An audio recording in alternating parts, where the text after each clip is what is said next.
On May 19, 1946, André René Roussimoff was born into the world in Coulommiers, France. At birth, he weighed 13 pounds or 6 kilograms, and from there, he only got bigger. He eventually topped out at 7 feet 4 inches tall, weighed 520 pounds, and became a worldwide phenomenon as a professional wrestler and actor. He is one of a few human beings to whom the adjective legendary can truly be ascribed. Today, people still speak of his incredible feats in awe. Learn more about André the Giant, the eighth wonder of the world, on this episode of Everything Everywhere Daily.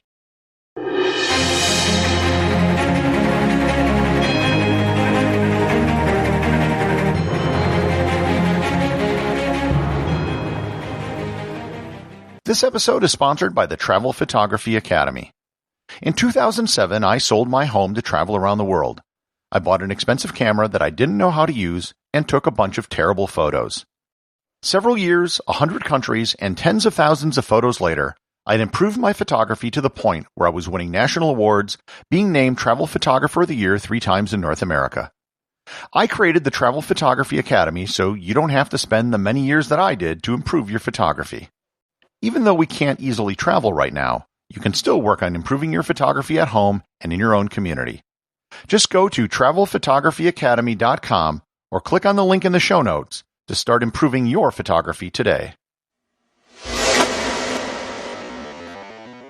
As I noted in the introduction, André Roussimoff was a very big baby.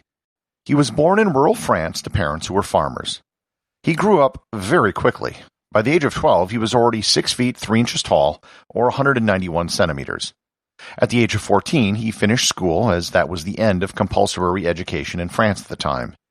He spent the next several years doing manual labor on his family's farm and at a local factory. In 1964, at the age of 18, he moved to Paris, where he met a professional wrestling promoter who thought that André would be perfect for wrestling.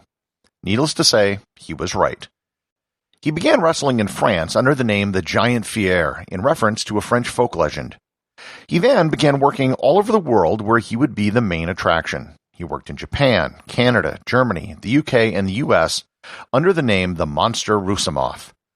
In 1971, he met Vince McMahon Sr., president of the Worldwide Wrestling Federation and the father of the current WWE CEO, Vince McMahon Jr. McMahon suggested that he change his ring name to André the Giant, a name which he used for the rest of his life. He also suggested changing his persona to a lumbering giant. If you've seen video of André, it was probably from the mid to late 1980s, when he was much slower and couldn't get around very well. However, in the early 70s, he was actually extremely athletic. It was also around this time that André was diagnosed with a condition which made him so large: acromegaly. His pituitary gland basically overproduced growth hormone, which is what made him so big. They quickly learned how to sell André. When André wrestled in Montreal, he would sell at the arena. People came just to see him because he was so large. However, almost anyone they paired him with was utterly unconvincing. Even the biggest wrestlers looked tiny next to André. Eventually in Montreal, crowds stopped coming because André was no longer a novelty. That was when André began an extensive travel schedule. At the time, professional wrestling was a regional business. A promotion might only work in a few states, and their television shows only appeared in a few markets. As there wasn't an internet, most people were clueless as to what was happening around the country, and certainly not in other countries. When André came to town, he would always sell at arenas. André was a special event. As a result, he almost never lost, and he almost never won any championships. He didn't need to win a championship because he was popular and could sell tickets without one. It was living on the road and traveling between towns that the legend of André the Giant was born. It's hard to express on a podcast just how big André was. André was 7'4" or 7'5" at his tallest. If André had played in the NBA, he would have been one of the 10 tallest NBA players in history. But he wasn't just tall, he was big. Many of the extremely tall NBA players in history were also very skinny. See Manute Bol or Sean Bradley. André maxed out at about 550 pounds.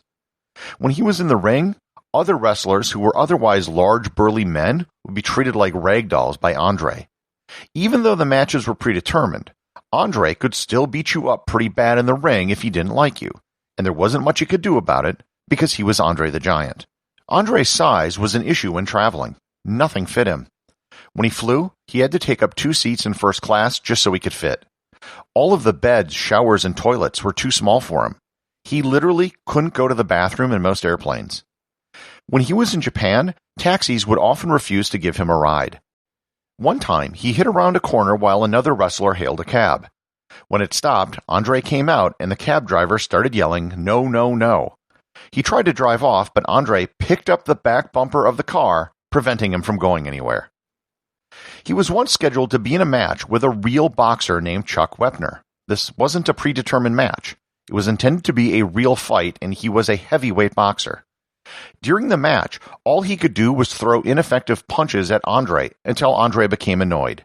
Then Andre picked him up and threw him over the top rope to end the match. People would stare at Andre everywhere he went.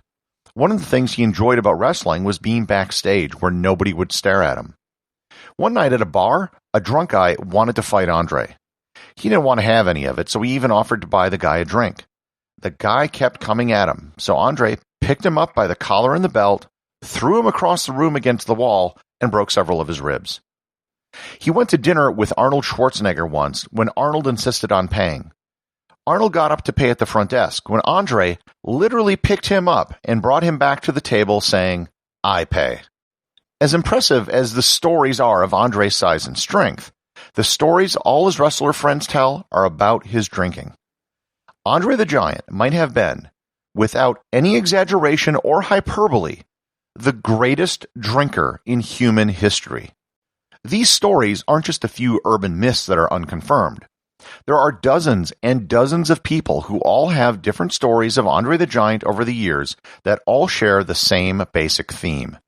Whenever people went drinking with Andre, they would document the amount of alcohol he consumed because it was so much. Andre would consume on a daily basis about 7,000 calories of alcohol. He said it took him 2 bottles of vodka just to get warm. Hulk Hogan reported that Andre once consumed 108 beers during a layover at the Delta Lounge in the Tampa airport. During a bus trip in Japan, Hogan said he consumed 12 bottles of French wine within 3 hours. On a flight from Chicago to Tokyo with Ric Flair, he drank all of the vodka on the plane. On a flight from Miami to Dayton, Hillbilly Jim and Andre drank 56 tiny airplane bottles of vodka on the short flight, and Andre drank 50 of them.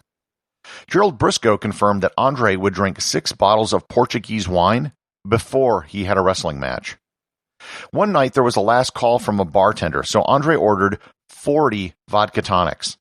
The bartender just gave in and stayed until Andre was done drinking at 5 a.m. He stayed in England at a hotel for a month and racked up a $40,000 bar tab.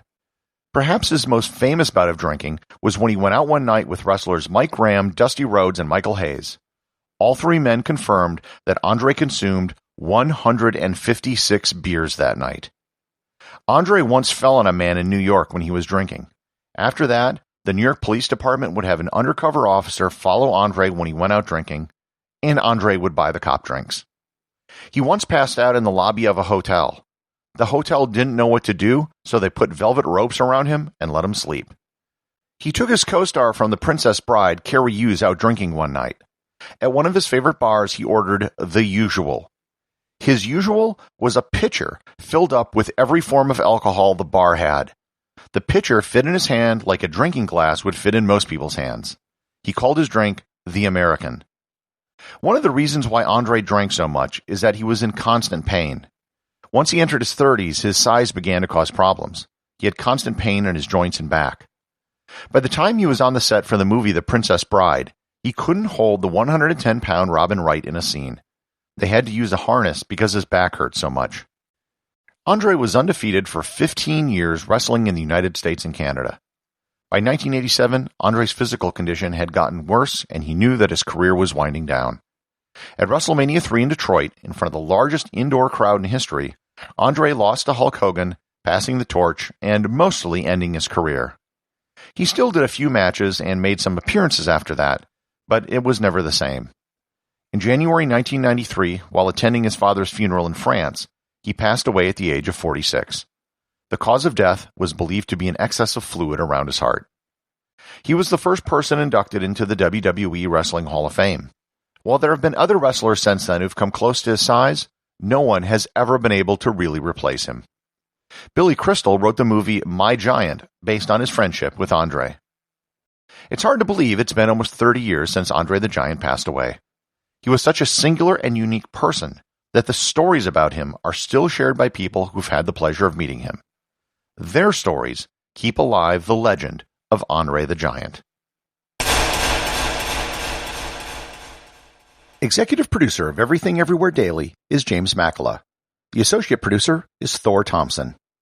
Remember to leave a 5-star review to get your review read on the show. They can be left at Apple Podcasts, Podcast Republic, or wherever you listen to the show. Also, you can help support the show over at patreon.com. Patrons can get merchandise like t-shirts and hoodies, as well as having direct access to provide suggestions for future episodes.